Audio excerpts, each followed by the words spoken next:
Hi, listeners. I'm Jim Tew at Honeybee Obscura, where every Thursday we talk about something that concerns bees. Kim is still on medical leave, folks. I'm sorry to have to tell you that, but he's getting better. I got Jerry Hayes filling in. Jerry is the current editor of Bee Culture magazine. Jerry, how's it going? You know, I've only been doing this for about 5 years. I've never been an editor before, and I learned a ton basically from the two people in our department, Emma and Jen. They're younger and smarter digitally than I am.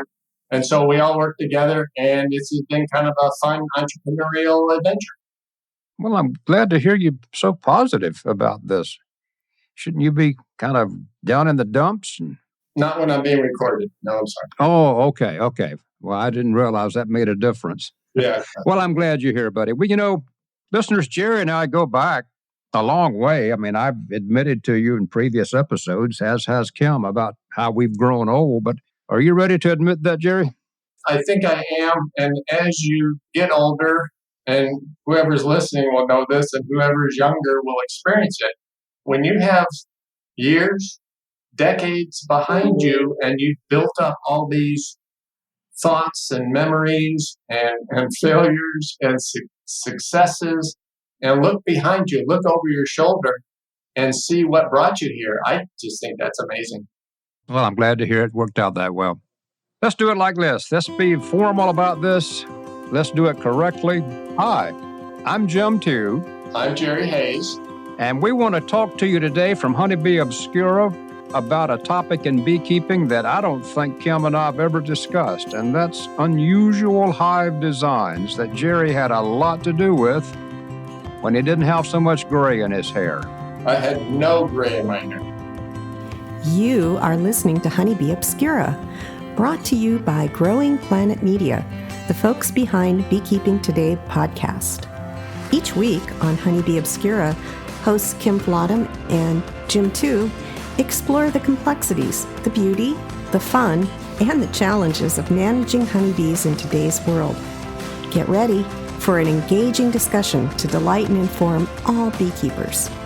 If you're a long-timer or just starting out, sit back and enjoy the next several minutes as Kim and Jim explore all things honeybees. Jerry, specifically, what I had in mind was an episode with this Hayes Hive, I named it all those years ago. Can I say that I thought I remember it came about because I was tinkering with top bar hives and Botswana long hives, and you came up with an idea that I thought was about the dumbest thing I'd ever heard, but it worked. Aren't bees tolerant of us in so many ways? Bees are amazingly tolerant of us. And I think you and I have talked in the past of who's managing who. You know, we beekeepers do all these things and crazy things. And if we meet some type of modest qualifications of the bees, they'll put up with us. And so, this is an amazing adventure in beekeeping. And honeybees are super thoughtful for us. Tell us what you came up with to test all that you just said. Well, let me back up a little bit and tell the listeners that I started out in life as a high school teacher, didn't like it, and went into another business. And the guy I was working with was a beekeeper from Wisconsin, actually. I lived way out west at that time. And, everybody knows about honeybees, but nobody actually knew a beekeeper back then. Oh, my gosh.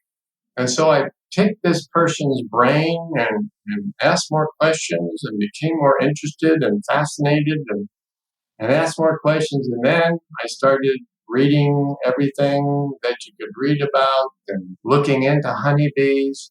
And then I turned into the consummate backyard beekeeper. I did all the goofy things that we backyard beekeepers do. I made things, I built things, I tried things, what have you. And then after a while, I thought, could somebody actually make a living doing this and help take care of a family? And so I applied to OSU under your program, and I applied to, up in Canada at the time, Peace River had a college and focused on apiculture. And actually, OSU got me in sooner than Peace River. So we loaded up the U-Haul and drove to Ohio and Worcester. And don't let this go to your head now.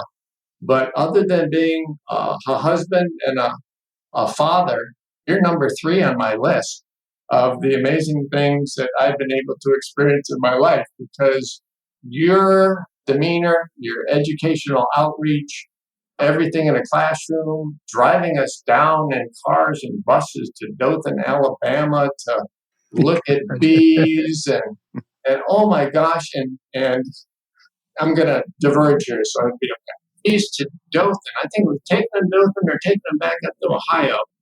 And we had a truckload full of bees. And I had my bee suit on. And so we stopped, and you told me that we needed to unload the bees or uncover them or something. So I had my bee suit on. And when we stopped the truck, there was probably 80,000 million bees flying in the air. And I looked around, and all the other students and you were running away from the truck.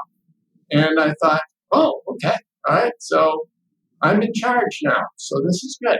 I don't remember any of that now. Are you making this up? This was supposed to be a factual discussion. No, this is in my head. And what were the students we had from Asia? Where were they from? Burma? Burma. And I remember when in Dothan, we were in the field, and there was 3 of them. And they wandered off from the apiary out into the woods. And that was the last time we saw them for the rest of the day. They sound like intelligent people to me in retrospect. Anyway, those are the fun memories. So one, I want to thank you for sparking my journey in this industry that has been amazing for me to be able to have that interaction, that value of an insect, and an insect that won't hurt you.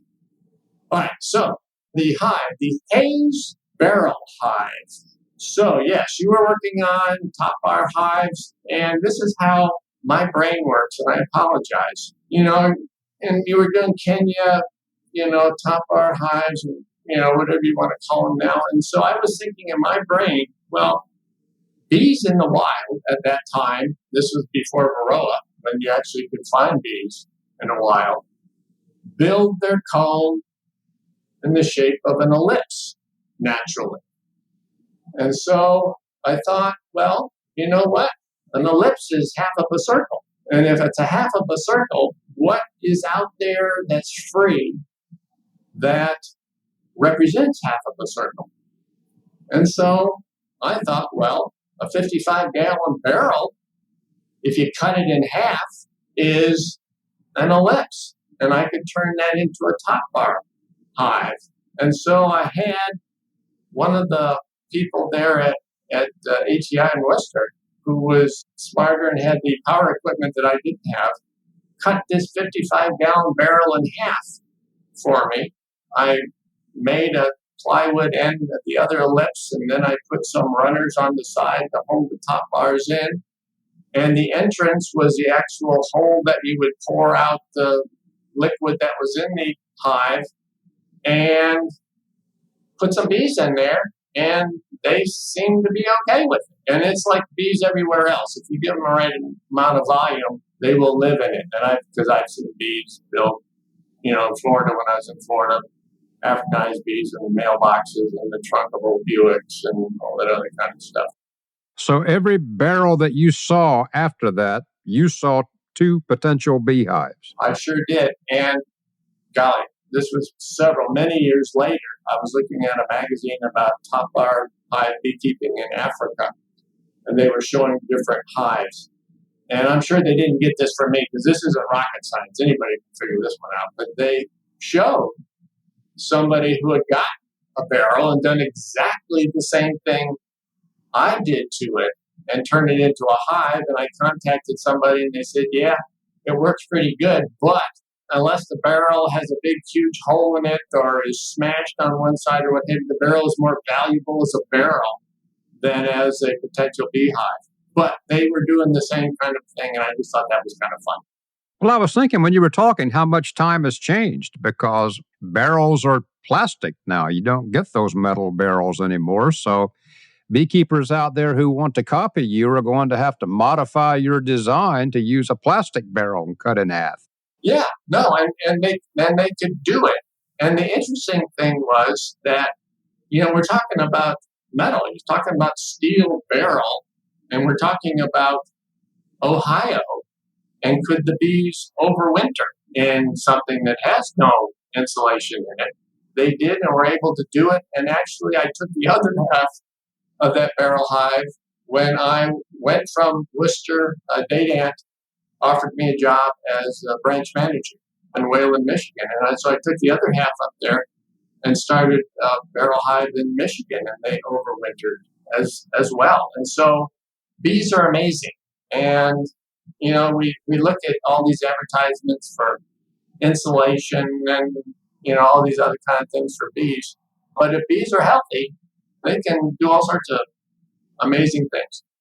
They are tolerant. Jerry, let's take a short break, hear from our sponsor, and when we come back, tell us what you use for top bars. Are you ready to savor the sweet rewards of beekeeping? Look no further. Better Bee is proud to offer honey extraction and processing equipment, brought to you by the renowned Lyson. Lyson is a global leader known for their impeccable craftsmanship and cutting-edge designs. Unlike other options, Lyson extractors boast unrivaled durability and are certified food grade, making them safe for health and the environment. Plus, the rust-resistant stainless steel is a breeze to clean, promising an extended service life. From 4-frame to 56-frame extractors, we've got you covered. Visit betterbee.com/extract to explore our wide range of options. So, I got the barrel concept figured out. What did you use for top bars? I went to, lumber company, and I got, I think, 1.5 inch, maybe, strips of wood, that pine. And what I did was, there again, I was with you and we were living in a trailer and I didn't have all sorts of stuff. So what I did was take foundation, a strip of foundation, and a torch, and I kind of melted the end of that foundation to that wood that was the proper length that would fit across that barrel on those strips I told you I put in there to hold the thing so we could put a lid on it. And then the bees took that and built comb from it and attached it more securely to the top bar, and poofs, there you go. So you just use wooden slats? Yep, I sure did. What, about an 1.25 inches wide, 1.5 inches wide, or something like that? Yeah, something like that. And then what I did, I told you I put those wooden strips along the side below the edge of where we cut the barrel so that I could put a lid that I built on top of that. But I think I put in 8-frame comb spacers, those metal comb spacers on there so that I could space those frames out and hold them in a certain position. And they seemed to do that and drew the comb out nicely. Well, the thing is, and you've said it several times, maybe I've said it too, but the bees are just looking for a cavity. And what we're trying to do is to make them work in that cavity on a comb that we can take out when you want to and have a look instead of just having everything cross-combed up. Yeah, no, and it's true. And yes, to be able to manage the bees so that they can be successful and we can be successful.